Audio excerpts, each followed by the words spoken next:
Okay, all right, we'll start again. So sorry about the sound glitch. Hope we've got that fixed now. What I'm going to try and do now is make sure that we can, I'll just run through that beginning bit again, because all I was doing was creating this introduction to the challenge. This is the launch of a 5-week process. And we're looking at the challenges of taking our face-to-face courses online. Why is this a challenge? Well, there's two aspects. There's the pedagogy and the workload. It varies a lot. We do all kinds of different things when we go online to what we do face-to-face. And the workload, therefore, is also a challenge because we're having to design in a different way. We have to design much more upfront, and we have to also take care of the students as they're working through the course asynchronously or synchronously as it's online. Not a million miles from what we're doing on this particular series of challenges over the 5 weeks. So I'd just like to begin by launching this and welcoming everyone who's new to this series of challenges, who hasn't been with us before, and welcome back to those of you who are joining us again. But the particular point of this challenge is not just to create and share learning designs, but to create and share those designs that help with understanding how best to go online. It's working through here. Does the sound okay now? It seems to be like there's an echo. I've got an echo. That might be just me. Should I continue? Yes. You think we're okay? All right, I'll go through the issues on why it's a challenge. So to meet this challenge, we begin with looking at the challenge of pedagogy in the first 3 weeks. And for that, we go through how we can use the learning designer tool to do that. What we're trying to do is build the teaching community knowledge about what it takes to do online and blended learning. So you may have a very good learning design that works face-to-face, and you want to turn that into one that looks blended. It's blending the face-to-face with the online. You may have a blended learning design and you want to make it wholly online, or you may have a wholly online design which now needs to run in dual mode, and so you're running it both face-to-face and online at the same time. So there are many different challenges we can come up with here. And the point is to use the learning designer tool to collect the community's best ways of dealing with what we can do by taking advantage of online tools and resources. And then in the final 2 weeks, 4 and 5, we're looking at the workload issue. Because, of course, as you go online, it creates a very different distribution of workload for both teachers and students. And for that, we have a different kind of tool, which is the course resources appraisal model, which is something which the academic or teacher uses themselves to try and plan for their particular course or module over the term or semester, some weeks of learning. Roughly what the teaching learning activities are going to be, and how much teacher preparation time and learner support time they require, and how that works out in terms of the cost of the course, therefore the cost of teaching it, and the income that the course gets. And it all depends, of course, on the number of students you have. So this is quite a complex model that we have to work through to work out whether it's viable, whether it's beneficial to students, and whether it's sustainable over the long term. How many students can you run with? Do you need to scale up? Do you need to scale back? So that's what we're doing in the final 2 weeks, understanding the learning benefits and teaching costs of campus-based, blended and online learning. Then the aims and activities, therefore, the overall aim is to understand the impact of taking teaching and learning activities online, something which is affecting a lot of people. A lot of people have learned the lessons already, and so it would be good for the community as a whole to be able to build on that developing knowledge that people have all over the world in many different kinds of educational institutions, schools, colleges, and universities. And it's community knowledge in the sense that we all individually learn these things, But being able to share those ideas is much more difficult. So that's what we're trying to get to grips with by running these kinds of online activities. So the activities you'll be engaged in over these 5 weeks are presentations like this one with Q&A. And by the way, you can ask questions at any time during this Hangout, either using email or using Twitter, or coming in, if you're on Google, you can come in on the Q&A tool online while it's running. We'll have video walkthrough guides of how to use the tools. And then as everyone who's coming in comes in with their own kind of moving online challenge, there's a way of sharing your challenge with other people on a Padlet wall, so that we can then respond to each other's challenges and maybe offer designs that we've tried out ourselves that help to meet those challenges. So we'll go through a bit of that too. Because we've shared the challenges on the Padlet wall, we can share designs to cope with them, but we can also discuss those in discussion forums, because there will be many different aspects of each one that will be worth discussing. So on course sites, you'll see the guidance to work through all those different kinds of activities. And then it'll take you through browsing, adapting, creating, sharing, and reviewing designs using the Learning Designer tool. Having done all that, we use the discussion forums again to debate the implications of what we're finding, what we're trying out, what we're practicing, in the hope that this will help us with this kind of mechanism to build that teaching community knowledge that will help us all move forward and do even better by building on each other's work. So then, coming to the back to the agenda then, looking at browsing the online and blended learning designs category within the Learning Designer tool. And what we're suggesting in this week 1 is that you begin by practicing browsing and editing. And there are walkthroughs and guidance on this. If we just take a look at the course sites for this week, you'll find within the course sites session, resources for the Learning Designer, which gives you this page of different kinds of resources, showing how to use the Learning Designer, how to create a lesson plan, how to adapt the design which already exists in the directory. These are all quite short videos, just a couple of minutes or so. And it just gives you a way of seeing what it looks like when you actually work through it. I'm going to do that now by sharing a different screen with you. So when you link to the Learning Designer tool, you should be able to see this screen comes up. And we've suggested that you register, which is very quick and easy to do. Once you've done that, you can go to the browser, which is that the tab at the top of the screen. And this takes you to the directory of all the designs we've got. And they've been categorized into curated designs. That's the area we're going to be working in most.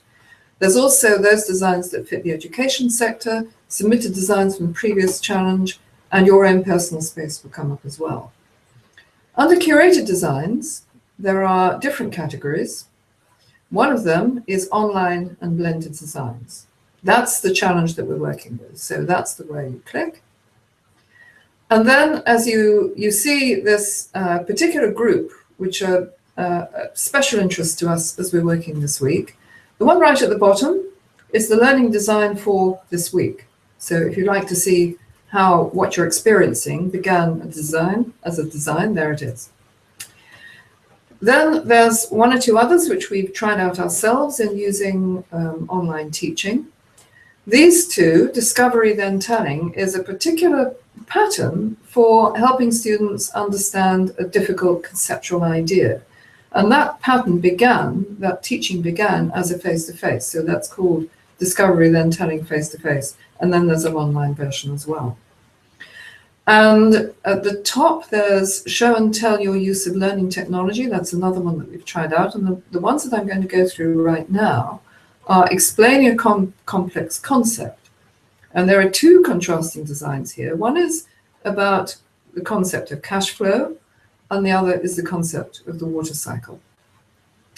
What's interesting about these is that they are essentially the same design.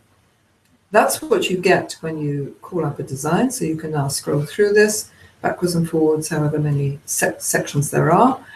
This area is the area where you see what the learning design actually is. At the top, there are the details of what the session is about, how long it lasts, how many students you have, the aims and the outcomes. And on the right-hand side is this pie chart of the different kinds of learning activities being designed.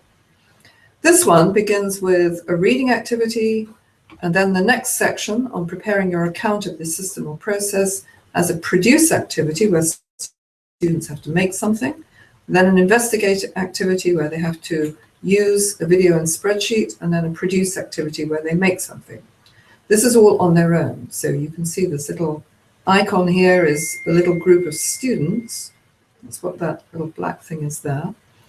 And against that, it tells you how many students in the group, and this is just one in each of these. So this is something the student's doing on their own.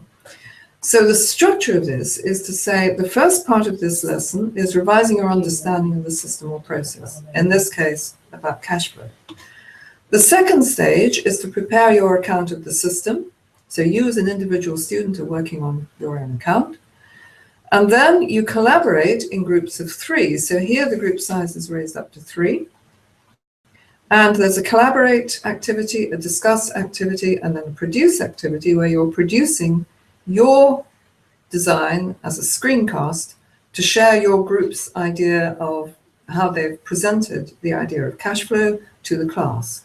And then there's a presentation discussion in class. So you can see that each of these different types of activity is color-coded according to what it is, which means that we can then at a glance see what the whole session looks like on the pie chart. Relatively little on inquiry learning, quite a lot on discussion, collaboration, learning through acquisition, and learning through production. Now, let me just focus on this one, which is preparing your account of the system. It says, prepare your animated PowerPoint describing the cash flow model, focusing in particular on what you feel are the critical factors. Then use the video and spreadsheet to check you have done a thorough description, and then revise and improve your animated PowerPoint to make sure it's clear. Now, if I'm going to go back to the blended designs and I look at the water cycle one, here we see the same bit. The produce bit is now prepare your own animation describing the water cycle, focusing in particular on what you feel are the critical factors. And then the investigate activity, use the water cycle video to check you've done a good description. The produce activity, identical, revise and improve your animation to make sure it's as clear as possible. So this is an example of being able to take a learning design which has been developed for one subject area and adapt it to a very different subject area, while all the rest of the pedagogy stays the same. So that's one of the things that we're hoping you'll be able to find as you discover, as you go through these kinds of designs. Suppose you were to take the show and tell design, for example, which I began with here. If you were to have a look at that, which was developed for students on a learning technology master's course, maybe you could use it for something very different. Maybe it could be showing and telling your use not of learning technology, but your use of spreadsheets, or your use of a business plan, or your use of a historical chronological chart, or whatever. All kinds of things you could put into that show and tell. So to what extent can we move these ideas, these pedagogies around? And then we'll come also at the same time to looking at how we can look at what it means to take designs from face-to-face to online. So that's a rough canter through what the learning designer tool looks like. And you have in the course sites all the examples of how you can get videos to walk you through that. And what we're going to ask you to do this week is just to explore your way around it, see what you can find, see if you have any difficulties. And again, let me point out that while this is going on, if you have any questions, please email, use the Padlet wall, Twitter, or if you're on Google, you can use Q&A. So now we're on to the section on putting up your issues. So we've had already on the Padlet wall a couple of ideas for this. The Padlet wall looks like this. This picture of the Padlet wall on the left here was taken a couple of days ago, and there's far more of those challenges on there now. What we've asked you to do is give a brief description of the challenge that you have yourself. This one is saying from Nick Bunyan, I'm interested in this idea of capturing, sharing, and reusing learning designs in graphical and technical formats to stimulate innovation. That's a good challenge. This one is talking about breaking down barriers between myself and students. This one is talking about the basics of introducing the basics of using a learning management system. This one on the left is thinking about learning design techniques that would help align the curriculum with the institutional strategy. So already there are 4 quite significant challenges there. If you browse through those and find one that's of interest to you or one that you're faced with yourself, you can then join the forum, which is on show. That's how it looks on, comes up on course sites, and offer your own responses. So here there's a couple of things in here. Again, this was a couple of days ago. Responses to 1 or 2 of the challenges being put up. So that's where you might start a discussion thread if there's someone else who's also interested in student engagement or student assessment online or whatever your challenge happens to be. And that's another way of being able to extend our ideas, exchange ideas, sympathize with how difficult things are, whatever it happens to be that's coming up. So we've been through the agenda now. Why this is a challenge, we're looking at both the pedagogical and workload challenges. We've looked at browsing the online and blended learning designs category in the directory. And of course, you're very welcome to explore all the other categories as well. That's just the main one where we'll put the things that we particularly want to discuss. We've looked at browsing and editing in the learning designer. Actually, I haven't really gone through that in detail, so I'll just very quickly, as I think we've got a bit of time, I'll go back to the learning designer and see if we can find that there. And let's look at the show and tell one this time. So I'm clicking on the show and tell. And here comes the description of the learning design, as we had before. You can scroll through all of that. But now I'm going to use this button on the right-hand side to turn editing on. And here's the point at which, if I were interested in this learning design, I would start editing it, because this has a sequence of prepare your contribution for the class, discuss yours and others' contributions and the issues they raise, and then some kind of follow through afterwards. Now, let's say that if I would like to adopt this idea, but I want to have something, not just the practice of using the show and tell contributions as exemplars in your further discussion forum posts. I want to add on something else as well, and I'm going to add an additional learning type. Let's say I'm going to get them to develop these ideas as part of their essay. So I'm going to say, incorporate into your essay something, something, something. And I'm going to say it's going to take them an hour to do that, so I'll put 60 minutes in there. It's something which they're doing on their own as a single student, so that's one student doing that. The teacher is not present, so I'm going to cross the teacher out. And then I may add some resource or something. If I could add a resource, like I might be adding, one of the things I might want to use in writing an essay is a reference manager tool.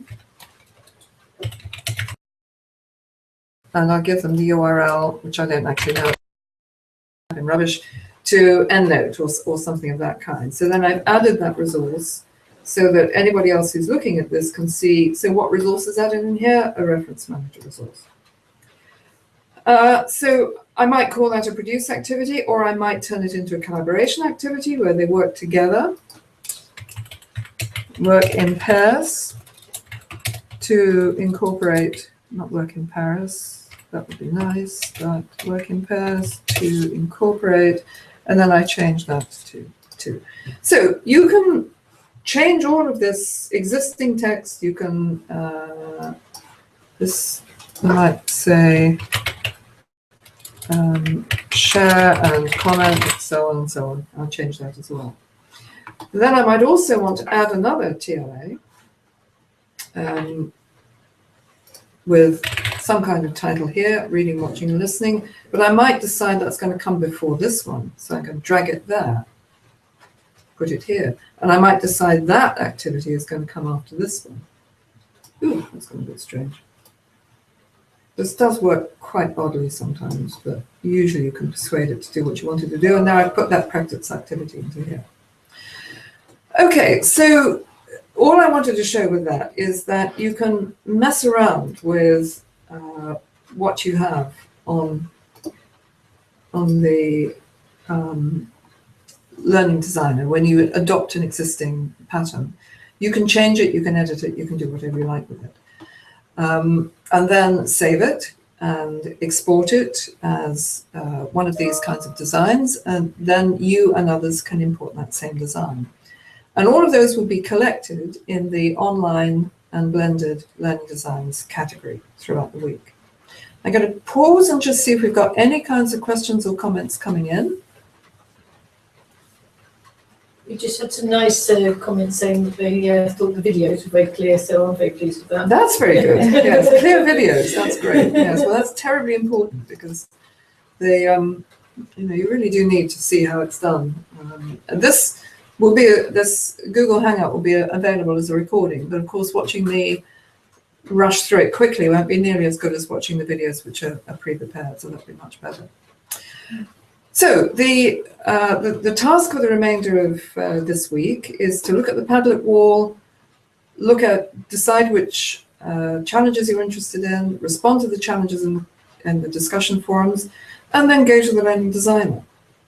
Explore, have a look around what's there, use the resources to help you see how you should be doing the editing and creating and sharing and so on. And in particular, look at those ideas about the difference between face-to-face and online, and try creating, for example, a face-to-face session that you know very well, and then redoing it as an online session and trying to work out what you would do. Now, I have to say, whenever I've done that, what happens is that the online session always ends up being more time for the students, more learning time for the students, which sometimes is a good thing, can actually help them. But that's one of the interesting things about trying these things out. So I hope you find it reasonable to do. I do apologize for the sound issues right at the start. I'm sorry it took us a while to get that sorted out. This will be available online. If there are any other questions or comments you have, those are the places you can do it. Email, the Padlet wall, or Twitter. I think you need to bring up your... Oh, I've just clicked on Q&A, Yeah. and here they are. Okay, so if let's see. Oh, it doesn't matter. Let me start at the top. What's the significance of color codes? So it's distinguishing the different types of activity. There are 6 different types of activity. Learning through acquisition, learning through discussion, learning through inquiry, learning through production, learning through practice, and learning through collaboration. And those derive from the conversational framework, and there are references to that in the resources made available on course sites. So, but those 6 activities seem to be enough for people to be able to express, what are my students doing during this learning sequence? So that's all that the color coding represents. It's just an easy visual way of seeing what kind of balance of learning types I've got within my current design. Now, if you want to follow up on that, do send another Q&A. And I'm getting people helpfully telling me I'm online, which is good. Just going back on my lots of these questions, right? Yes. Eileen, Do you mean can to be anyone here? online? Where is well, we thought we'd stopped, but since the questions then started coming in, we've gone back. We do have audio. Going back online to answer questions. Where is the learner autonomy? Is there quite a bit of spoon feeding? Well, that's up to you. You're the teacher, you're doing the learning design.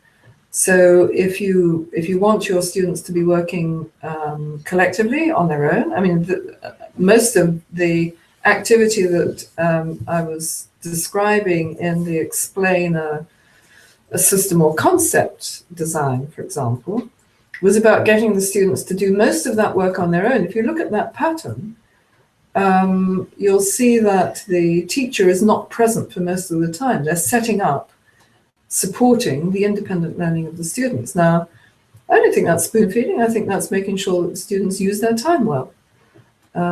It's pretty minimalist instruction. You know, you're asking students to work together to work out the best way of representing this system as an animation. That's an important kind of thinking for them to do. If you didn't give them that instruction, they'd be reading a book or looking at a video or something like that. They wouldn't necessarily be processing those ideas. You're giving them a way of working with the idea and arguing about it, arguing about the best way to represent it. Not through that.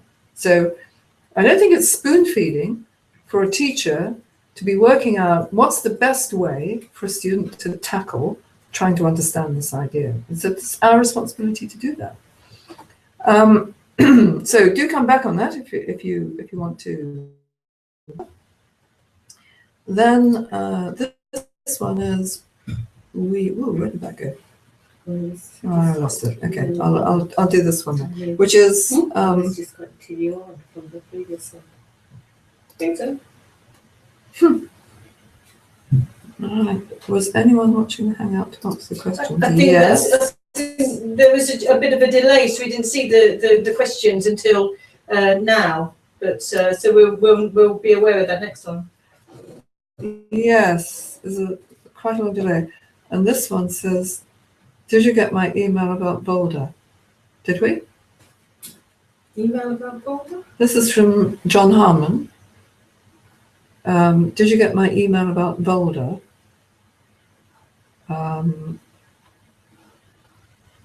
Which I don't have access to emails. So checking email. Yes. Checking email to see what that's all about. Whoa, what did I do there? Anyway, the thing about the levelness of activities is categorizing for level 4 over level 6. Oh, I see. Yes. So that, yes, those sorts of levels. So the appropriate activities are selected for appropriate level. So we don't have the discuss activities when there should be higher levels. We don't have discuss? I suppose the idea maybe. Yeah, well, I suppose would that be something like you'd have produce activities maybe for a higher level rather, you talk about it maybe in no. You have the same activities for all levels. Categorizing 4 and 6, so the appropriate activities are selected for appropriate levels. So we don't have discuss activities when there should be higher levels. But the point about these 6 activities is that all 6 are appropriate for any level. You could have those 6 levels being used in master's courses, which we do, and in primary school courses, which we do. Because whatever you're doing, you want the students to be able to talk with each other, talk with the teacher, discuss the ideas they're having, discuss the problems they're having, offer ideas, challenge each other, debate ideas, whatever level you're at. Those are very important things. And then produce activities.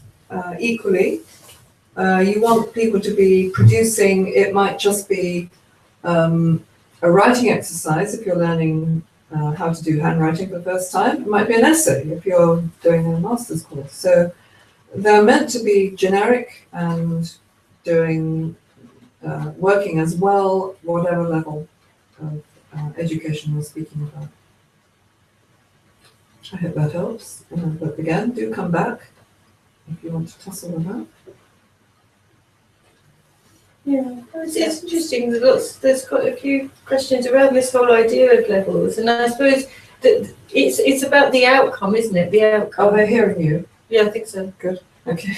Yeah. But you know, so it depends what. Yeah, it depends what outcome you want, then you create the experiences in order to help people meet that. So then if your outcome is at a different level, then you're going to potentially arrange your activities according to that. But it's not so much the level itself; it's what you want to achieve.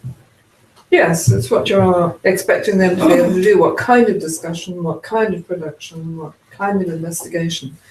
But those types of activity are appropriate for every level. Mm.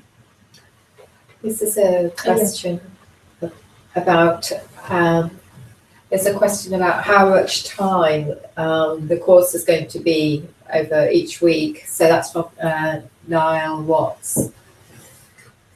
I think that's We said about 2 to 3 hours each week. We're expecting about 2 to 3 hours each week.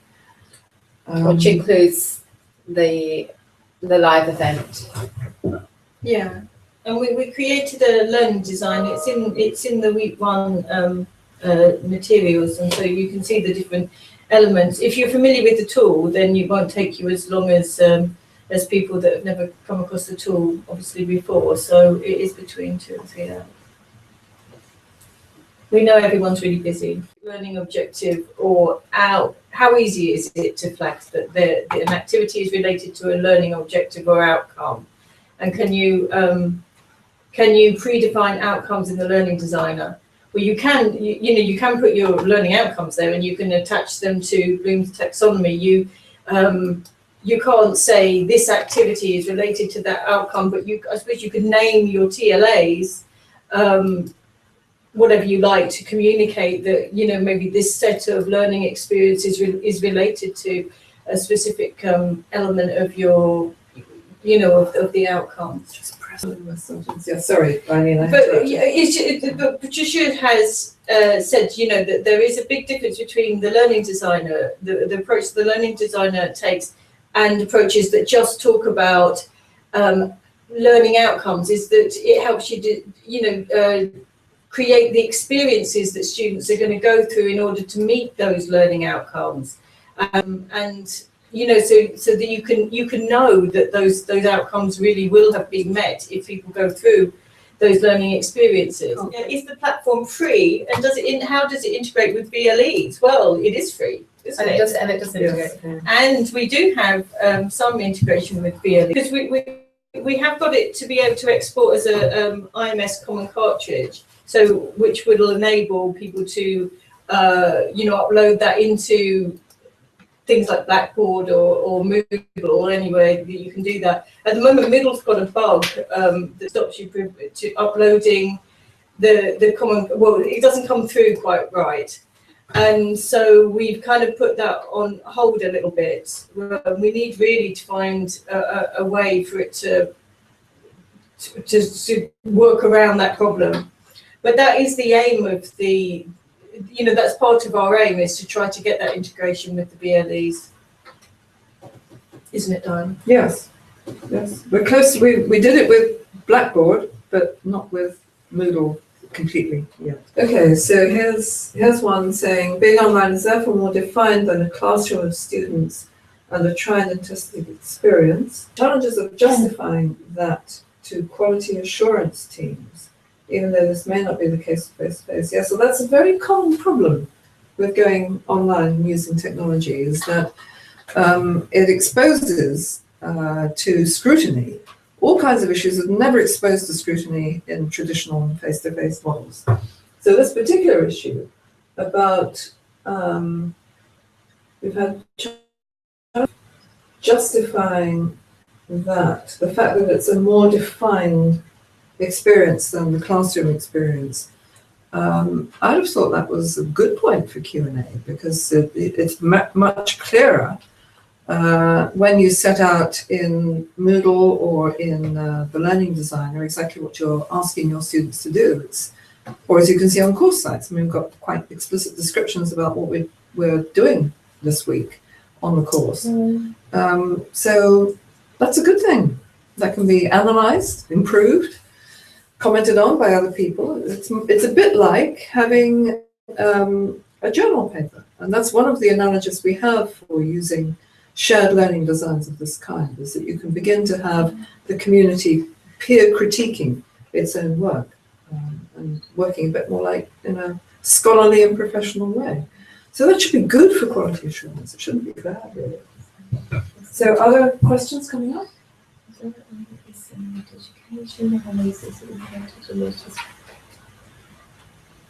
done that one, but there was export. I think that The export one. yeah, but that Oh, that's it. yeah, perfect. So let's actually read this out so everybody knows what we're talking about. Yes. Just as feedback, I've been using the LD tool to illustrate to lots of learning and design people in corporations and universities why their courses weren't working. I think that's brilliant, John. John Harmon's been in some of our previous sessions, so it's really interesting to see what happens when you run it with people, and you can quite straightforwardly see why what you end up with is just far too much learning for acquisition, which very often happens. And another issue that happens for our academics very often is that you say, this is going to be a 2-hour workshop or something. You then start designing it, and the tool is calculating the accumulation of the amount of learning time that you're generating.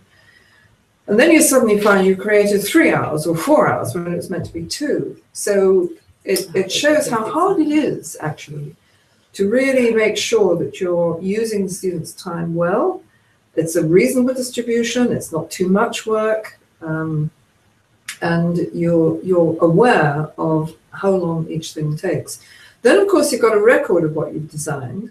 So when you've actually run it or you've got further feedback from the students, you can go back to that record and say, okay, we need to cut out that activity, or we need to lengthen this one, and so on. So that's interesting feedback, thank you. I wouldn't mind hearing more about that, actually. How did I get it wrong? It's kind of Oh, you mean about the LEs. yeah, maybe the integration. Well, if it imports the IMS common cartridge properly, then it should be fine. We haven't got it. Yeah, we should test that one out. There's one from Jim Harris also. I think it's related to what we've been talking QA challenge. Yes, for me, it's the QA challenge that the academics we work for and with may not be ready or willing to face. So that challenge is about getting them to justify it rather than having the proof. Yes, I think demands for proof that e-learning and online works are unreasonable, really, because they are so dependent on the way in which you actually run it and design it. So there's plenty of anecdotal evidence and case studies about how valuable online learning is, but you can't say this is a brilliant technology and it's better than face-to-face any more than you can say a book is better than a lecture, or a group activity is better than a lecture or a workshop, or a fieldwork activity is better than a classroom-based group activity. I mean, it doesn't make any sense. What are you trying to do with the teaching that you're designing is the fundamental question, and do students benefit from it? So you can't say that online learning is necessarily better. It's entirely dependent on the way you use it. Now, with a design tool and with the opportunity to share each other's designs and improve on what we've done, then the idea is that this should enable us to teach more effectively with online learning, and the QA people should be happy about that. I don't know what more we can say really on that. We have local proof that we can say, but that doesn't make it universal. We do.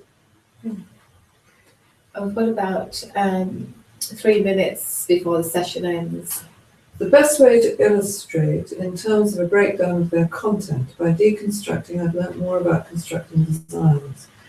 Yeah, so this is John Harmon's point in relation to how this demonstrates to corporates the value or not of the learning designs that they're creating. And you break down the issues so that they begin to see it's not just about content, presumably, because what's in the learning designer is not content. That's in the resources that you attach. Usually there's something like that. It's about the way the students are interacting with that content. That's the point of it. So if that can raise the profile of the importance of working out what to get students to do, active learning, they'll recognize that term, active learning. But what active learning? What do you get students to do with a lecture or a video lecture or something like that? Not just watch it, that's not sufficient. What else are they going to do? And that's what the learning designer brings to the fore, or it's meant to. So this is an analogy about the APIs. So maybe, so it is possible. You can actually integrate it with through an API. It has an external way of being embedded into a VLE. That is a possibility, but we do it through at the moment through an export-import of XML. So you have to agree the semantics on the representations, and that's what we've used with the common cartridge. So it's true, you can do that. It's a HTML, JavaScript with some back-end database. So that's possible. It is. It's 2 o'clock. That's when we're due to be off air. So just remains to say thank you again, and thank you very much for the questions. It's very good to have some interaction. And next time round, we'll look at inviting people to take part in the actual vocal asking of questions, because it's nice to have a bit of to and fro discussion as well. So thank you, and we'll meet you again next week, as well as online in between. Bye for now.